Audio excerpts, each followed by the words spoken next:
ये कहानी है एक ऐसे वॉरियर की जिसकी प्रेमिका को एक जादूगरनी किडनैप कर लेती है। अब वो वॉरियर अपनी प्रेमिका को बचाने के लिए एक एडवेंचर सफ़र में निकल जाता है जहां उसे बहुत सी मुश्किलों का सामना करना पड़ता है। क्या वो अपनी प्रेमिका को बचा पाएगा या खुद ही हो जाएगा कुर्बान, देखेंगे आज की शानदार कहानी में। So hello everyone, Kanchan here, let's begin the story.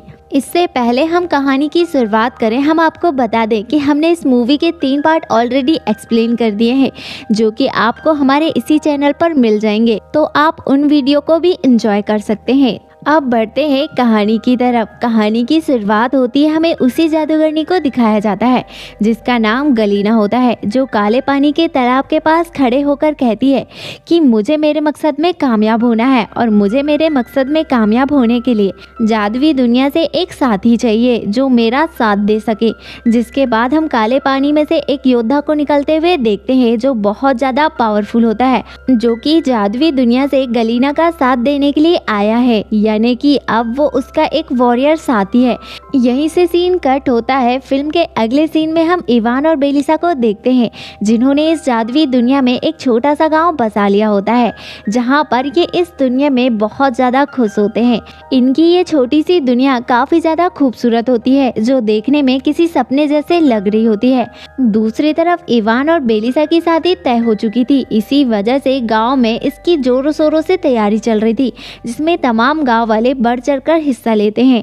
वहीं पर हम इवान को देखते हैं जो जादूगरनी बाबा यागा से पूछता है कि तुम क्या कर रही हो, जिससे बाबा यागा कहती है कि मैं अपनी झोपड़ी को अपग्रेड कर रही हूँ, यानी कि वो अपनी झोपड़ी के पर उगा रही है, जिसके बाद वो झोपड़ी भागने के साथ साथ हवा में भी उड़ पाएगी और ये झोपड़ी बाबा यागा इवान को तोहफे में देगी। ये सुनकर इवान काफी ज्यादा खुश हो जाता है। इधर हम बड़े जादूगर को देखते हैं जो इवान से कहता है कि मुझे काले जादू की गंध आ रही है, लगता है कि कोई खतरा हमारी तरफ आ रहा है। लेकिन इवान उस जादूगर की बातों को सीरियस नहीं लेता और हंसने लगता है और कहता है कि तुम खामखा ही टेंशन ले रहे हो। अभी उनमें बातें चली रही होती है, तभी वहाँ पर एक बड़ी सी चींटी आ जाती है जिसे देखकर सभी लोग हैरान हो जाते हैं और डर जाते हैं। लेकिन इवान उस चींटी को देखकर नहीं डरता बल्कि वो उसका सामना करता है और हम देखते हैं कि इवान उस चींटी को उठाकर दूर फेंक देता है। जिसके बाद इवान सभी लोगों को तसल्ली देता है और कहता है कि अब खतरा टल गया है, तुम्हें टेंशन लेने की कोई ज़रूरत नहीं है। इवान ये सब कह ही रहा होता है, तभी वहाँ पर 3 हेड वाला ड्रैगन आ जाता है जिसे हमने पहले 2 मूवी में भी देखा था, जो पहले बहुत छोटा था लेकिन अब वो ड्रैगन बड़ा हो गया है और वो सभी गाँव वालों पर हमला कर देता है। इवान बड़ी ही बहादुरी से उस ड्रैगन का सामना करता है। हम देखते हैं कि उन दोनों के बीच काफ़ी ज़्यादा फाइट होती है, पर इवान अपनी समझदारी से जैसे तैसे करके उसे लोहे के रिंग में फंसा देता है और हम देखते हैं कि वो बड़ा जादूगर उस ड्रैगन के ऊपर एक जादुई पाउडर छिड़कता है जिसकी वजह से वो ड्रैगन वापस से छोटा हो जाता है। यहाँ पर अब इवान को भी समझ आ जाता है कि कोई जादुई शक्तियाँ है जो उनके तरफ मुसीबतें भेज रही हैं, लेकिन फिर भी वो इन सब बातों को इग्नोर करके सोने के लिए चले जाता है जहां उसे उसकी झोपड़ी में कोट से मिलता है जो इवान से कहता है कि क्या अब तुम पूरी तरह से तैयार हो, जिस पर इवान उससे कहता है कि हाँ मैं पूरी तरह से तैयार हूँ। लेकिन कोट से उससे कहता है कि अभी तुम इस जादुई दुनिया को संभालने के लिए तैयार नहीं हो और बताता है कि किसी को भी ये बात पता नहीं है कि मैंने अमर होने का डिसीजन क्यों लिया था और आज मैं हजारों साल बाद ये बात सिर्फ तुम्हें बता रहा हूँ। जब मैं बचपन में एक छोटा अनाथ बच्चा था तो सभी लोग मेरा मजाक उड़ाया करते थे। तब मेरे गुरु एक महान जादूगर थे जो मुझसे कहा करते थे कि दुनिया ताकतवर लोगों से डरती है और उनकी रिस्पेक्ट भी करती है। फिर मैंने ताकतवर होने का डिसीजन लिया और ताकतवर होने के लिए उसी जादुई तालाब के पास चला गया जहां पर मैं पानी पीकर अमर भी हो जाता और दुनिया का सबसे पावरफुल इंसान भी बन जाता। लेकिन वहां पर मेरे अंदर की अच्छाई और बुराई आपस में लड़ने लगी और फैसला करना मुश्किल हो रहा था कि मैं क्या करूं और क्या नहीं। लेकिन आखिरकार मेरे अंदर की बुराई जीत गई और मैंने उस तालाब का पानी पी लिया, जिसके बाद मैं अमर और ताकतवर भी बन गया। लेकिन मैंने असली जिंदगी का मजा नहीं ले पाया और हजारों सालों से भटक रहा हूँ। लेकिन इससे भी बड़ा नुकसान क्या हुआ है तुम्हें पता है? तब से लेकर अब तक दुनिया में जितनी भी काली शक्तियाँ वाले शैतान आए हैं वो उसी तालाब में से आए हैं, यानी कि हजारों सालों से इस जादुई दुनिया पर काली शक्तियों पर होने वाली तबाहियों का जिम्मेदार मैं ही हूँ। क्योंकि मैं वो पहला इंसान था जिसने उस तालाब का पानी पिया था और उन काली शक्तियों से हाथ मिलाया था। यहीं से सीन कट होता है, हमें रात का सीन दिखाया जाता है जहाँ पर सभी लोग सो रहे होते हैं। तभी वहाँ पर एक सोल्जर हमला कर देता है। बेलिसा उसका डटकर मुकाबला कर रही होती है, लेकिन वो सोल्जर बहुत ज़्यादा पावरफुल होता है। इसी वजह से बेलिसा उसके सामने कमज़ोर पड़ जाती है। हम उस सोल्जर को देखते हैं जो बेलिसा को बेहोश करके अपने साथ बाहर ले आता है। ऐसा करते हुए उसे बड़ा जादूगर देख लेता है और हम देखते हैं कि वो हवा में एक बड़ी घंटी बजाता है ताकि वो सबको वार्निंग दे सके। तभी वहाँ पर गलीना भी आ जाती है जो कि अपने फ्लाइंग क्रिएचर के साथ आई थी और वो बेलिसा को अपने साथ ले जाती है। वहीं पर इवान और बाकी के लोग गलीना को रोकने की कोशिश करते हैं, लेकिन वो नाकाम हो जाते हैं। जिसके बाद बूढ़ी जादूगरनी अपनी झोपड़ी में बैठकर गलीना का पीछे करने लगती है। वहीं पर हम उसकी झोपड़ी को देखते हैं जो अपग्रेड हो चुकी थी और अब वो हवा में उड़ सकती थी। वो बूढ़ी जादूगरनी अपनी पूरी पावर लगाकर उसकी झोपड़ी को गलीना के पीछे लगा देती है। इधर हम गलीना को देखते हैं जो हवा में एक पोर्टल बनाती है और उसके अंदर चले जाती है। इधर हम बाबा यागा की झोपड़ी को देखते हैं जो सीधे गलीना के पोर्टल के अंदर चले जाती है। अब ये दोनों पोर्टल से होकर प्रेजेंट टाइम की दुनिया में आ जाते हैं, यानी कि मास्को में। असल में ये इवान का होम टाउन है जहाँ वो बचपन से जवानी तक पला बड़ा है। इधर हम सभी लोगों को देखते हैं जो गलीना का पीछा कर रहे होते हैं, लेकिन उनके हाथ गलीना नहीं लगती। इधर हम इवान को देखते हैं जो क्रिएचर सर के मुंह में अखरोट भर देता है और गलीना को फंसाने की कोशिश करता है। इधर हम शहर के तमाम लोगों को देखते हैं जो ये मंजर बड़ी ही हैरानी से देख रहे होते हैं। तभी बाबा यागा की झोपड़ी की टक्कर एक कार से हो जाती है, जिससे इवान नीचे गिरकर बेहोश हो जाता है। यहाँ पर कोर्ट से बाबा यागा से कहता है कि तुम गलीना का पीछा करो, इवान खुद ही होश में आकर हम तक पहुँच जाएगा, तुम्हें रुकने की जरूरत नहीं है। अब गलीना उनसे थोड़ी ही दूर होती है। तभी वहाँ पर वो सोल्जर आ जाता है और वो बाबा यागा की झोपड़ी को पकड़कर गिरा देता है और कोर्ट से लड़ने लगता है। यहाँ पर कोर्ट से और उस सोल्जर के बीच काफ़ी ज़्यादा फाइट होती है, लेकिन वो सोल्जर काफ़ी ज़्यादा ताकतवर होता है। इसी वजह से वो कोर्ट से का सर धड़ से अलग कर देता है। वहीं पर हम कोर्ट से के सर को देखते हैं जो दूर एक औरत की कार में जाकर गिरता है। वहीं पर हम उस सोल्जर को देखते हैं जो उस क्रिएचर सर को भी दूर फेंक देता है, जिसके बाद वो सोल्जर वहां से चले जाता है। इधर जब इवान को होश आता है तो वो गलीना का पीछा करते हुए एक बिल्डिंग के पास पहुंच जाता है, जिसके दरवाजे में बेलिसा के कपड़े का एक टुकड़ा फंसा होता है, जिससे इवान को लगता है कि बेलिसा उसी बिल्डिंग के छत पर है। और हम इवान को देखते हैं जो छत के ऊपर चले जाता है जहां पर उसे कुछ भी नहीं मिलता। तभी वहां पर बाबा यागा, बड़े जादूगर और बैरू भी पहुंच जाता है, जो इवान को बताते हैं कि उन्हें वहां पर वो फायरबर्ड का पंख मिला है, जिससे उन्हें लगता है कि बेलिसा को गायब करने में फायरबर्ड का भी हाथ है और वो भी गलीना से मिला हुआ है। जिस पर बाबा यागा और बूढ़ा जादूगर इवान को बताते हैं कि आज से 500 साल पहले फायरबर्ड हमारी दुनिया में रहा करते थे, लेकिन उनमें से कई बर्ड्स को कोर्टसे ने मार डाला, सिर्फ अपने डर और खौफ को कायम करने के लिए, क्योंकि जब से वो अमर हुआ था उसने हमारी दुनिया में कई सालों तक राज किया। इसी वजह से अब कुछ ही फायरबर्ड इस दुनिया में रह गए हैं और अब वो यहाँ पर रूप बदलकर लोगों के साथ रहा करते हैं। जिस पर इवान उनसे कहता है कि हमें उसके पास जाकर गलीना के बारे में पता लगाना चाहिए। अगले सीन में हम उसी औरत को देखते हैं जिसकी कार में कोर्टसे का सर गिरा होता है।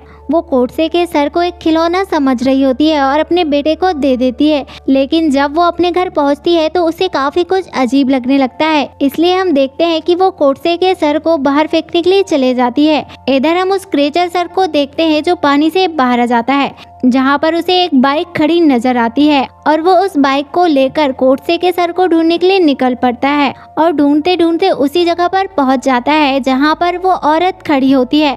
हम उस क्रिएचर सर को देखते हैं जो उस औरत के पास कोर्टसे का सर देख लेता है, जिसके बाद वो उस औरत से कोर्टसे का सर ले लेता है, जिसके बाद कोर्टसे अपने सर को अपने धड़ पर लगा लेता है, जिसे देखकर वो औरत बहुत ज्यादा हैरान हो जाती है। फिर वो वहाँ से चले जाते हैं। अब इवान बाबा यागा को उसकी झोपड़ी को रोकने के लिए कहता है और कहता है कि अब हम यहाँ से टैक्सी से जाएंगे क्योंकि ये मास्को है और यहाँ पर सभी लोग हमें ऐसा देखकर हंसेंगे। जिसके बाद हम देखते हैं कि ये आगे का सफर टैक्सी से करने वाले होते हैं। जिसके बाद ये एक टैक्सी में बैठ जाते हैं और फायरबर्ड को ढूंढने के लिए एक होटल की तरफ निकल पड़ते हैं। रास्ते में बाबा यागा इवान की मोबाइल को चिड़िया में बदल देती है ताकि वो चिड़िया कोर्से को इनका सही पता बता दे, जिसके जरिए कोर्से इन तक पहुंच जाए।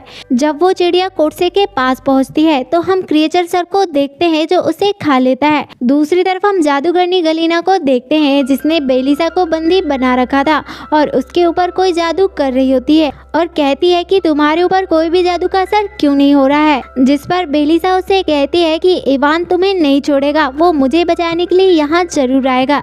जिस पर गलीना उससे कहती है कि मैं तो खुद चाहती हूँ कि इवान यहाँ पर आए, आखिर एक बेटे को अपनी मॉम के पास तो आना ही चाहिए। जिसके बाद हमें रिवील होता है कि जादूगरनी गलीना इवान की असली मॉम है। ये सुनकर बेलिसा बहुत ज्यादा हैरान हो जाती है। अगले सीन में हम इवान और उसके साथियों को देखते हैं जो एक होटल के पास पहुंच जाते हैं जहां उन्हें लगता है कि वो फायरबर्ड यहाँ पर हो सकता है। जैसे ही वो अंदर जाते हैं सिक्योरिटी को चकमा देकर अंदर चले जाते हैं। जैसे ही वो होटल के अंदर जाते हैं वहाँ पर फायरबर्ड का पंख चलने लगता है, जिससे जादूगर समझ जाता है कि फायरबर्ड यहीं पर रहते हैं। हम बूढ़े जादूगर को देखते हैं जो उस दरवाजे पर जादू करता है, जिसके बाद वो दरवाजा कोई जादुई कमरे में बदल जाता है और हम देखते हैं कि वो दरवाजे के अंदर आ जाते हैं जहाँ पर उन्हें बहुत ही हैरान करने वाला मंजर दिखाई देता है, जहाँ पर उन्हें बहुत ही खूबसूरत पेड़ दिखाई देता है। इवान उस खूबसूरत जगह को देखते ही रह जाता है जिसकी आवाज से वो फायरबर्ड जग जाता है।